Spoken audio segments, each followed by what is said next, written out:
जी नमस्कार दोस्तों।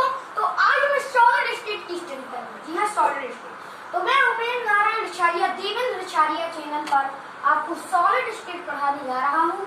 तो यहाँ पे सबसे पहले मैं मैट्रिक किसकी तो भारतीय मैट्रिक क्या है। तो देखिए, which occupy space, which occupy space,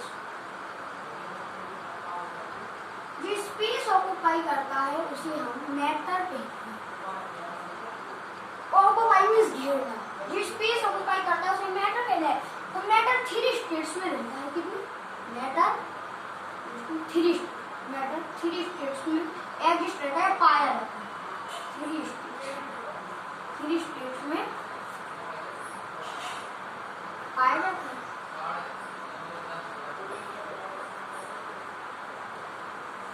कौन कौन से? Solid, liquid and solid, liquid, second है लिक्विड, इसका solid, liquid and gas,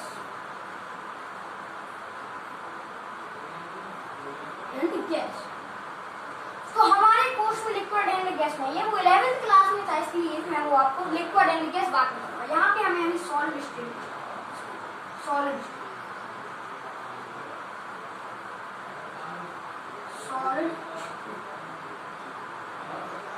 solid state की सबसे पहले हम डेफिनेशन देख लेते हैं। What is solid state, definition of solid state. तो देखिए, जिसका शेप एंड वॉल्यूम डेफिनेट होता है, शेप एंड वॉल्यूम डेफिनेट होता है। Solids have definition, solids have definite shape and volume, shape and volume. जिसका शेप एंड वॉल्यूम डेफिनेट होता है उसे हम सॉलिड कहते हैं। तो ये तो होगा इसके डेफिनेशन। अब हम इसके कैरेक्टरिस्टिक देखते हैं। क्या देखते हैं? इसके कैरेक्टरिस्टिक्स।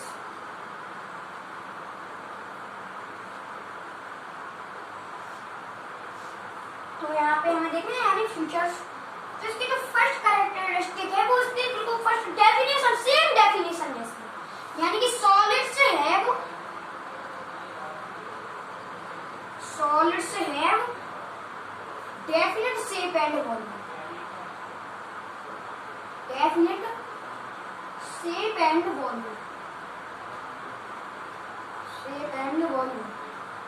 शेप यानी आकार, यानी वो किस आकार का है, तो वो जैसे शेप का है उसी शेप का रहेगा।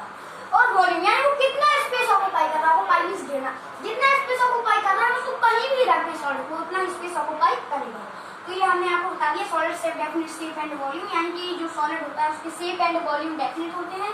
और अब हमें यहाँ पे जो करना है उसका जो सेकंड कैरेक्टरिस्टिक है वो ये है कि solids have very strong intermolecular attraction force, यानी कि दो मॉलिक्यूल के बीच का जो अट्रैक्शन फोर्स होता है वो वेरी स्ट्रांग होता है, बहुत तेजी से एक दूसरे को चिपका देते हैं, अट्रैक्ट करते हैं। Solids have very strong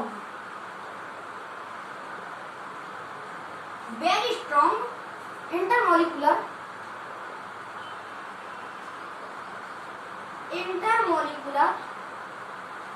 attraction force,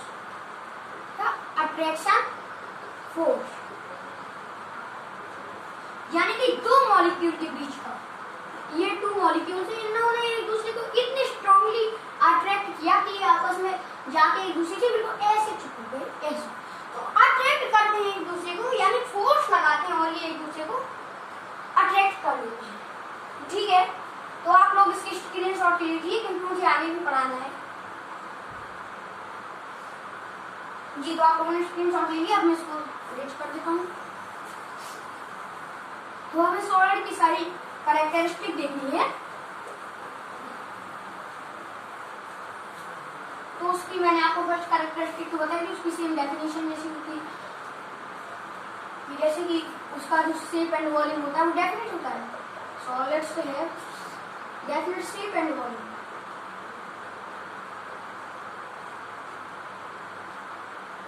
definite shape and volume. और अब इसके सेकंड कैरेक्टरिस्टिक है कि टू मॉलिक्यूल के बीच का जो अट्रैक्शन फोर्स है वेरी स्ट्रांग होता है, एक दूसरे को इतने स्ट्रांगली अट्रैक्ट करते हैं कि ऐसे उन्होंने अट्रैक्ट किया ऐसे चिपक जाते हैं ऐसे। तो ये भी मैंने आपको बता दिया कि इसका बहुत स्ट्रांग होता है। अब हमें इसकी थर्ड कैरेक्टरिस्टिक जो है वो ये है कि intermolecular space, solids have very smallest intermolecular space. Solids have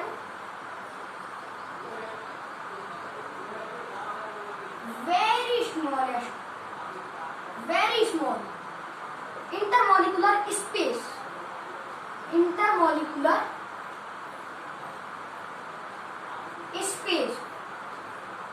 तो आप ये सोचिए कि इंटरमॉलिक्यूलर अट्रैक्शन फोर्स इतना होगा कि ये एक दूसरे से इतनी तेजी से चिपके रहते हैं क्योंकि ये एक दूसरे को अट्रैक्ट कर लेते हैं। तो इनका जो बीच का स्पेस होगा इंटरमॉलिक्यूलर स्पेस, यानी ये है इंटरमॉलिक्यूलर स्पेस। दो मॉलिक्यूल के बीच का जो स्पेस होता है उसे कहते हैं इंटरमॉलिक्यूलर। इंटर मींस दो के बीच का स्पेस। तो ये कैसा होगा? बिल्कुल नेग्लिजिबल होगा, बहुत कम, वेरी नेग्लिजिबल, यानी ना के बराबर, बहुत कम होगा इंटरमॉलिक्यूलर स्पेस। ये भी मैंने आपको इसकी थर्ड कैरेक्टरिस्टिक भी बता दी कि जिसका इंटरमॉलिक्यूलर स्पेस होता है, दो मॉलिक्यूल के बीच का स्पेस वेरी नेग्लिजिबल होता है, बहुत कम होता है। अब हम इसकी फोर्थ कैरेक्टरिस्टिक ये देखिए कि सॉलिड आर रिजिड है, सॉलिड आर नॉन कंप्रेसिबल। मैं आपको रिजिड भी बताऊंगा। सॉलिड्स आर नॉन कंप्रेसिबल,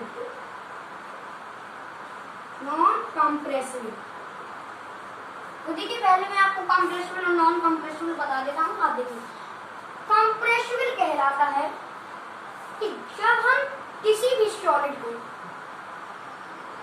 उस पर प्रेशर डालें, बहुत तेजी से उस पर प्रेशर डालें, जैसे कि ये एक सॉलिड है, मान लीजिए ये एक सॉलिड है। अब इस पर हमने यहाँ से प्रेशर डाला, यहाँ से प्रेशर डाला, यहाँ से प्रेशर डाला, यहाँ से तो हमने इस पर प्रेशर डाला, इसका यदि इसका वॉल्यूम कम हो गया तो वो कंप्रेसिबल होगा। यदि इसका वॉल्यूम कम नहीं हुआ, ये जहां का तहां रह गया, तो ये नॉन कंप्रेसिबल होगा। हम सॉलिड पर प्रेशर डालें उनका वॉल्यूम कम हो जाए तो वो कंप्रेसिबल होंगे, और यदि हम सॉलिड पर प्रेशर डालें उनका वॉल्यूम कम ना हो तो वो नॉन कंप्रेसिबल। तो हम सॉलिड पर प्रेशर डालते हैं, उनका वॉल्यूम कम होता है नहीं, तो इसलिए सॉलिड्स आर नॉन कंप्रेसिबल। तो ये भी मैंने आपको बता दिया। अब जो है फिफ्थ कैरेक्टरिस्टिक इसकी वो ये है कि solid are rigid and hard. Solids are rigid and hard, वो भी आपको रिजिड एंड हार्ड। अब तो देखिए आप लोग इसके लिए जल्दी से स्क्रीनशॉट ले लीजिए ताकि मैं आगे को पढ़ा सकूं। जी हाँ, तो आप लोगों ने इसकी स्क्रीनशॉट ले ली। अब मुझे आपको ये पढ़ाना है कि रिजिड क्या है, व्हाट इज रिजिड क्या कहलाता है, वो मैं आपको। तो रिजिड कहलाता है नॉन फ्लेक्सिबल। सॉलिड्स आर, इसी फिफ्थ कैरेक्टरिस्टिक मैंने आपको बताई, सॉलिड्स आर रिजिड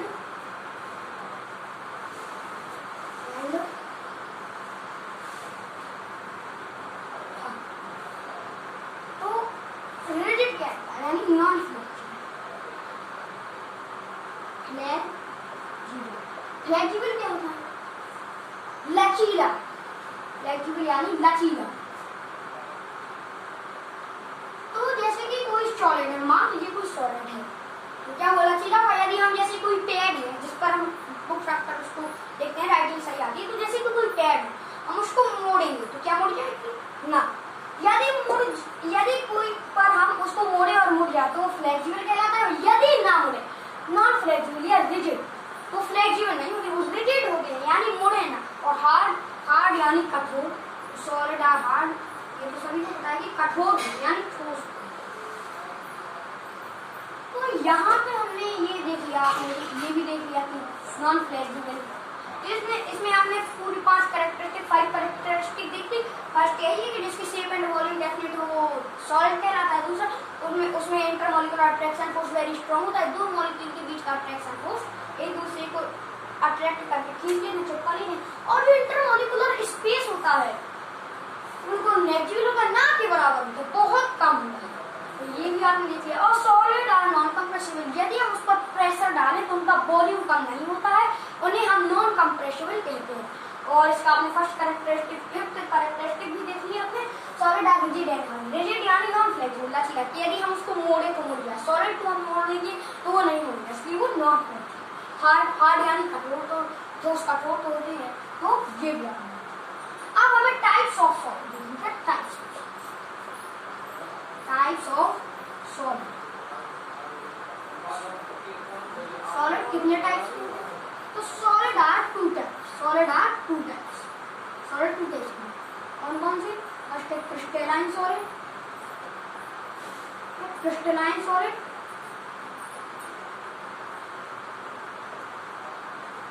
और amorphous solid, amorphous solid, crystal solid and amorphous solid. तो अब हमें इनकी स्टडी करना है। देखिए सबसे पहले हमें क्रिस्टलाइन सॉलिड की बात करनी है कि ट्रू सॉलिड, ट्रू सॉलिड। अच्छा, जो क्रिस्टलाइन है, क्रिस्टलाइन का दूसरा नाम मोर्फस सॉलिड है, क्या? मोर्फस सॉलिड। और जो एमोर्फस सॉलिड है उनका दूसरा नाम नॉन क्रिस्टलाइन है, क्रिस्टलाइन और नॉन क्रिस्टलाइन, मोर्फस एंड एमोर्फस। तो देखिए सबसे पहले हम क्रिस्टलाइन सॉलिड की स्टडी कर लेते हैं। यहाँ पर हमारा क्रिस्टलाइन क्रिस्टलाइन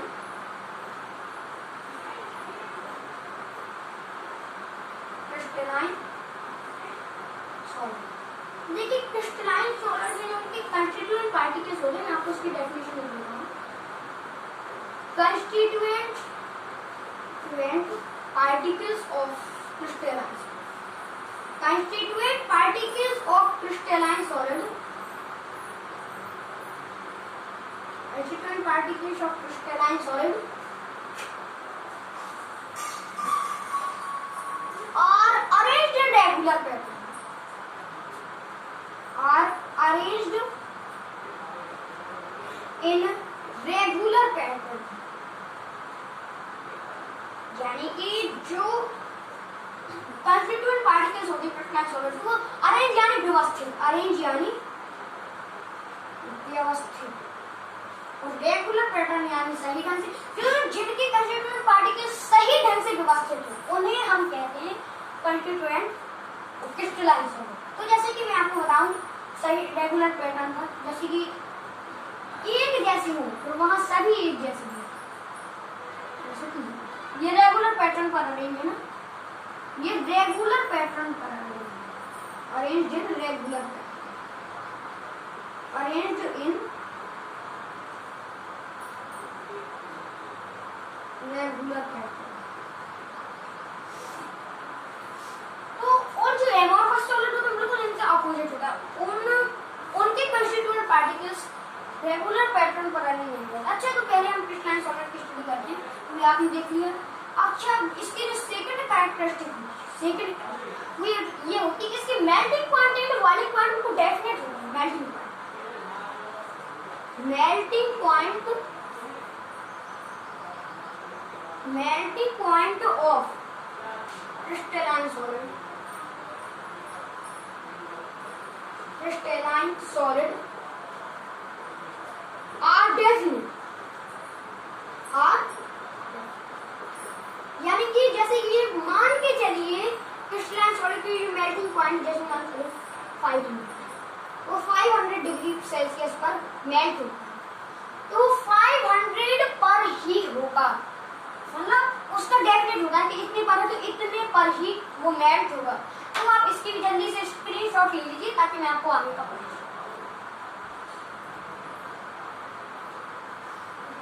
जी हाँ, तो ये भी आपने देख लिया। अब मैं इसको इरेज करके अब मैं आपको बताता हूँ melting point and boiling point. तो मेल्टिंग पॉइंट वो कहलाते हैं जिस पर कोई चीज मेल्ट यानी पिघलना, मेल्ट यानी पिघलना, और बॉइलिंग पॉइंट वो होते हैं जिन पर कोई भी चीज बॉइल होती है, बॉइल मींस उबलती है। तो देखिए हमें यहाँ पे मैं आपको क्रिस्टलाइन सॉलिड के बारे में बता रहा हूँ। तो क्रिस्टलाइन सॉलिड पहले डाल दीजिए, क्रिस्टलाइन सॉलिड। तो क्रिस्टलाइन सॉलिड के जो कंस्टिट्यूएंट पार्टिकल्स तो वो रेगुलर पैटर्न पर नहीं रहते हैं, उनका जो melting point and boiling point वो डेफिनेटली जैसे 500 डिग्री सेल्सियस पर बॉइल हुआ इतने पर ही होगा। और जो एमोर्फस तो इसमें मैं डाल दूँ मेल्टिंग पॉइंट और डेफिनेट पॉइंट आर डेफिनेट, ये भी आप देखिए। अब हमें यहाँ पे लिखना है एमोर्फस,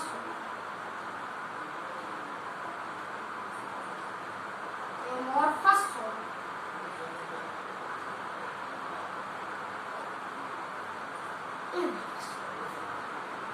इसमें बिल्कुल क्रिस्टलाइन सॉलिड का कंस्टिट्यूएंट मैं आपको बता दूं, constituent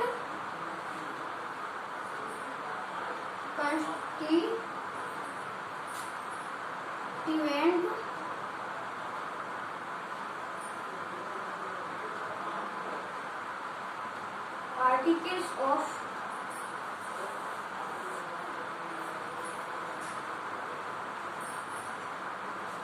particles of amorphous solid, amorphous solid।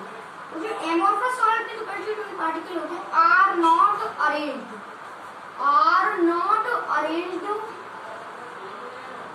in a regular pattern, in regular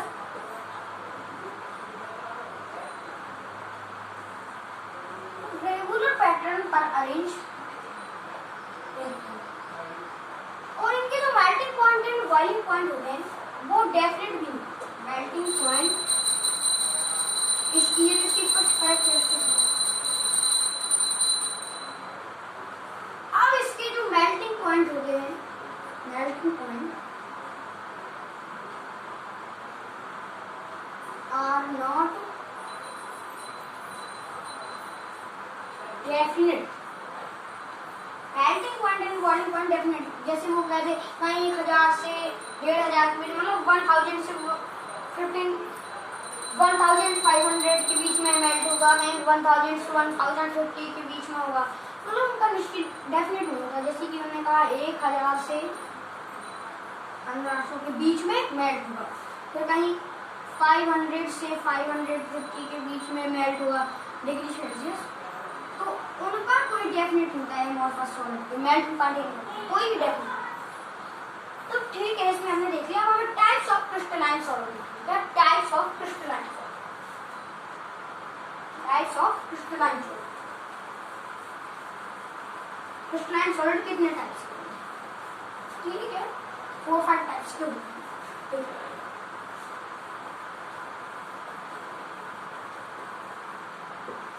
types of crystalline solid कितने types? Crystalline solid types of crystalline solid. सबसे पहले होता है आयोनिक सॉलिड। हाँ, ये क्रिस्टलाइन सॉलिड जितने भी टाइप्स के होते हैं उनके कंस्टिट्यूएंट पार्टिकल्स बिल्कुल रेगुलर पैटर्न पकड़े हुए होते हैं, इसलिए ionic solid. Ionic solid crystalline solid है, इसलिए इनके जो कंस्टिट्यूएंट पार्टिकल्स होंगे रेगुलर पैटर्न पर अरेंज होंगे। आयोनिक सॉलिड तो देखिए कैसा सॉलिड बता दूं। तो constituent particles of ionic solid, constituent particles of ionic solid are ions। वो आयन होते होंगे कंस्टिट्यूएंट पार्टिकल। अच्छा, इसमें जो है कूलम्बियन फोर्स लगते हैं। कौन सा? कूलम्बियन फोर्स लगते हैं, कूलम्बियन फोर्स लगता है इनमें।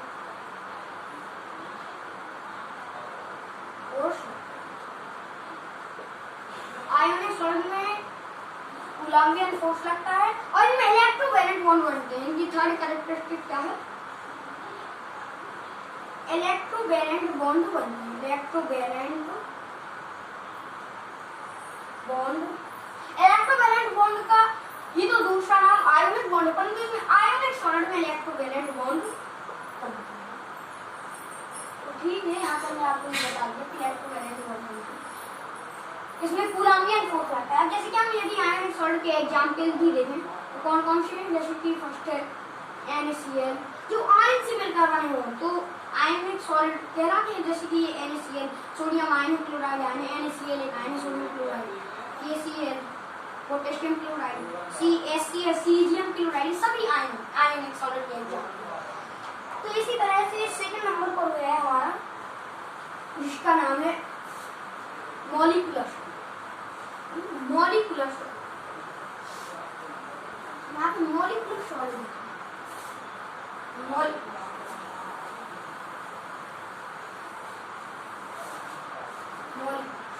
हमारा इसी तरह से एक सॉलिड है मॉलिक्यूलर। ये भी क्रिस्टलाइन सॉलिड है। कौन सा? ये भी क्रिस्टलाइन सॉलिड ही है। तो कौन कौन से मॉलिक्यूलर सॉलिड? तो मॉलिक्यूलर जिनसे जो सॉलिड जिनसे मिलकर बना होता है उनके कंस्टिट्यूएंट पार्टिकल्स वही तो होते हैं। जैसे कि मॉलिक्यूल में कंस्टिट्यूएंट पार्टिकल्स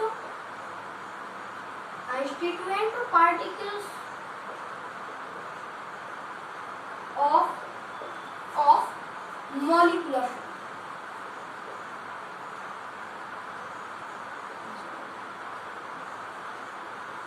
आर मॉलिक्यूल।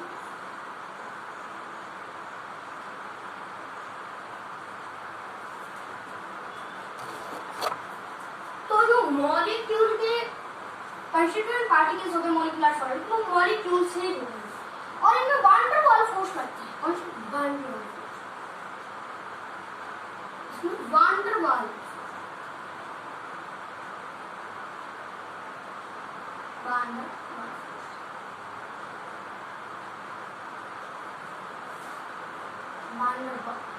इसमें डबल लिया वान डर वाल फोर्स। तो जैसे कि यदि हम मॉलिक्यूल के एग्जाम्पल देखें तो कई सारे होते हैं। जैसे कि एक होता है आइस, CO2, यानी कि सॉलिड CO2। जब हम CO2 को गर्म करते हैं, कूल करते हैं, तो वो सॉलिड बन जाते हैं, यानी कि NH3, अमोनिया, इतने सारे मॉलिक्यूलर सॉलिड के एग्जाम्पल्स। ये भी जिसमें वान डर वाल फोर्स लगता है और कंस्टिट्यूएंट पार्टिकल्स मॉलिक्यूल्स होते हैं। इसलिए इसी तरह से मॉलिक्यूलर सॉलिड, एटॉमिक सॉलिड। यहाँ पे सबसे पहले मेटालिक सॉलिड। मेटालिक सॉलिड जो है,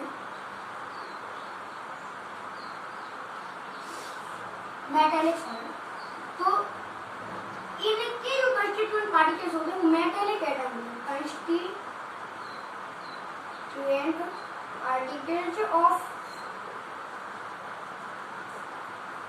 particles of metallic solid are metallic atom. जो मेटालिक एटम होते हैं वो होते हैं मेटालिक सॉलिड के कंस्टिट्यूएंट। तो इसी तरह से जैसे कि अगर हमने मेटालिक सॉलिड की स्टडी की है, तो जो मेटल, अब जैसे कि हम मेटल के लिए एग्जाम्पल देखें तो कौन कौन सी, जैसे कि गोल्ड, ये एक मेटल है, सिल्वर यानी Ag ये एक मेटल है, आयरन यानी Fe ये एक मेटल है। तो इतने सारे मेटल्स के एग्जाम्पल होंगे। तो देखिए फ्रेंड्स, आज की वीडियो में बस इतना ही। अगली वीडियो में आपको और कई चीजें बताऊंगा और भी चैप्टर्स बताऊंगा। तब तक